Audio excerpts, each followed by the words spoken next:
We turn to South Africa. It has been a week of mourning, celebration, chaos, booing, and reflection.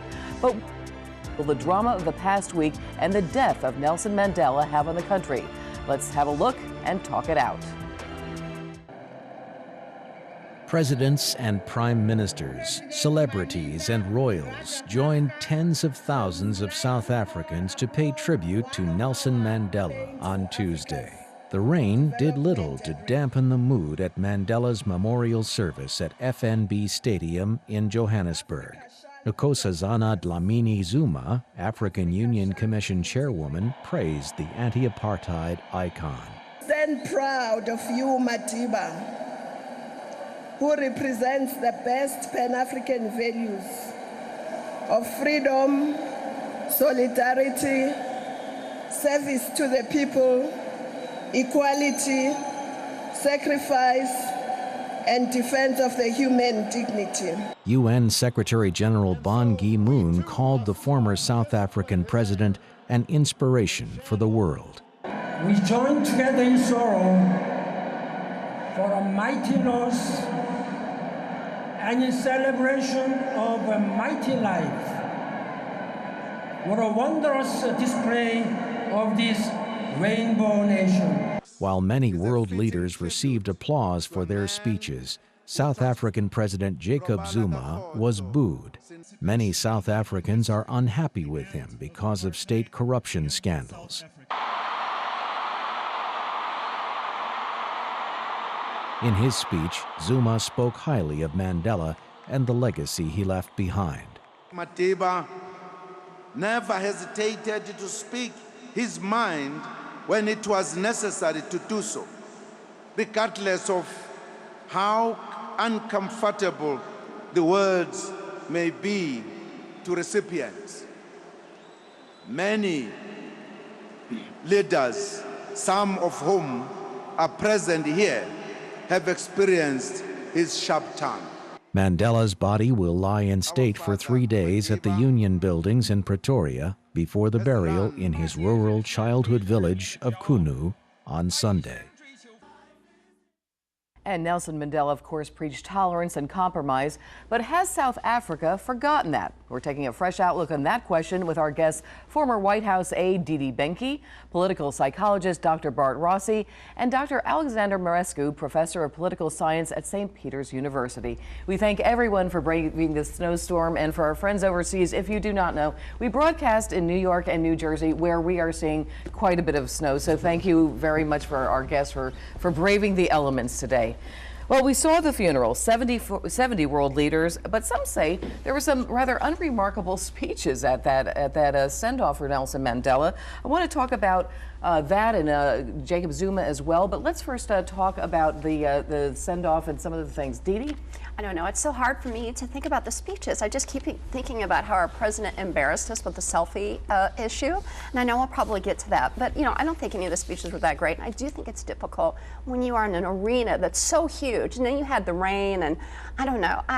You know, but obviously the words were inspiring, and if you were there and you were in support of Nelson Mandela and you had all these leaders go, I mean, I guess it was a good thing, but obviously there was controversy with this guy and with Mandela, and I don't know. I just think that shouldn't be lost. The reason why I say unremarkable speeches, and Dr. Marescu, we'll go to you next, sure. But the reason why is some people criticize this as an opportunity to galvanize South Africa a little bit. I would say, Mia, that this could have been a very good opportunity to galvanize South African politics, and most especially it could have been a great opportunity to strengthen and deepen South African-U.S. Foreign relations. But it's a fractious relationship, schizophrenic at times, and it would have been really a layup for President Obama maybe to come with really one of his classic examples of rhetoric, and I would agree with Didi. There were just not many for such. I mean, I would part company with Didi, and I would be more on the side of regardless of his mistakes. I still found Nelson Mandela to be one of the most inspiring figures of the 20th century. So a missed opportunity for the U.S. and for South Africa. I would agree. Yeah. Dr. Bart? I don't think the president embarrassed us at all. I think he gave a pretty good speech. I don't think it was up to maybe his best standards. But I also think that with Mandela, here's a guy that his principal focus in life was really freedom and to get away from racism. And I think it's kind of interesting because we don't need history when it comes to Mandela. It's already been determined that his greatness is there. And I think that's what separates him from everyone else. I mean, he really transcended life in many respects. He was bigger than life. Well, we talked last week about how he spent 27 years in prison and came out with his humanity, and I certainly think that's one of the great things that he does pass along. Yeah. Jacob Zuma, let's talk about the president there. He was up there, and sort of a worldwide public humiliation to be booed by your own country. Where does he go from here? He's trying to align himself as being part of Nelson Mandela, but he's really not part of that legacy. So again, let's Dee Dee, let's start with you. Yeah, I mean, what can you say? I mean, it's really bad. It was a bad scene. I mean, the whole world saw this, so they get that he doesn't have the support. So, you know, not good. I mean, thinking, is he going to be reelected? Probably not. Dr. Moresco? I mean, his reelectability has certainly taken a hit, and it is an embarrassment on such a world stage for such an inspiring individual, the passing of such an inspiring individual. He's hampered by a lot of big problems. Corruption is not only one of them. What would you say are the biggest problems right now? I'd say the biggest problem right now in South Africa is the very disparate distribution of wealth. I mean, it is a country that has, in many regions of I mean, it's a vast country, we have to recall that. I mean, regions that have really very, very pressing poverty issues. And there is this rapidly, almost galloping gap in income distribution and wealth distribution. And that, I think, is also something that most South Africans that I know and speak to, it is a really sore point. And I think the expectations after Thabo Mbeki left office when Zuma came in 2009 was that this would be somehow alleviated, and that's not the case. Well, that's going to take me to my next question. Obviously, Mandela preached tolerance, and he preached compassion, and he preached tolerance. Has South Africa forgotten that? I think South Africa is in a conflict, as we talk about it as psychologists, and I think you see that in their current leader. He doesn't seem to be able to bridge that gap between the rich and the poor. He seems actually to be making it worse. And I don't think South Africa's there yet. I don't think they've really arrived as a nation to embrace all of what Mandela actually stood for. And I don't think the country is ready to really go down the right track. That's the way it looks to me. And the problem is the Mandela people have become the elitists now. They've got all the money. They're the communists now, and they're trying to nationalize, and they don't want to do it. You know why? Because they're making out like bandits. So that, you know, the problem has not been solved, and in a way it has gotten worse. It's just the players have changed. Well, let's talk about just a little bit of history. The U.S. government was hardly a loyal friend to the anti-apartheid movement. U.S. intelligence agencies cooperated with the South African government, and there are reports that the CIA aided in Mandela's arrest in 1962. As they should. He deserved it. Look, I mean, this was not an angel. I mean, you know, it's tough because he did just have the funeral, and everyone wants to talk about the good things. But there are a lot of bad issues as well. So I think, you know, and it's not like he was pro-USA either. So yeah, we did have some conflicts. I have to say, as a psychologist, I really disagree with that, because here's a guy, he was focused on apartheid, getting rid of that whole concept. And the United States was not on board. The United States we even had our own bad record when it came to race relations. Correct. Yeah. So to blame him for not playing ball with us when we were on the other side of race doesn't make a lot of sense to me. And I think he's the guy that should deserve the credit. I'm sorry, but I don't think, you know, United States, I don't think we're racist. I think that's what you're saying. I think that's a little harsh. I don't think that's fair to our country. Well, Ronald Reagan was 1962, of course, back then also. But it is amazing to see how much has changed and grown for the better since 1962. Dr. Moresco? Well, I would say to move away from the racist debate, I think really one of the problems now that is not just endemic to South Africa, but it's endemic in a way to many developing countries, and specifically African countries, is, I mean, corruption, elitism. There will be a lot of profit taking from elite classes, and they will have sort of their deals between governments.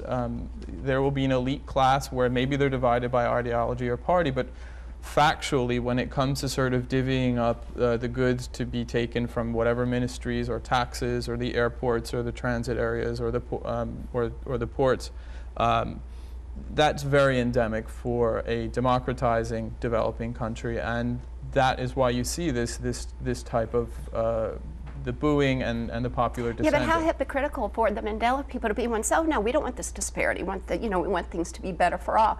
And they're the ones going in, and now they're the elitists. They're doing the same thing they talked about. It's very hypocritical. You were going to say something to Dr. Bart? Yeah, I was just going to say that the United States has been on the wrong side of a lot of things. We have to admit our own errors. And this one, I think everyone's going to recognize over time that Mandela was right. He was for freedom, and he was for a society that gets rid of racism once and for all, and he stood up for himself when the United States wasn't behind him.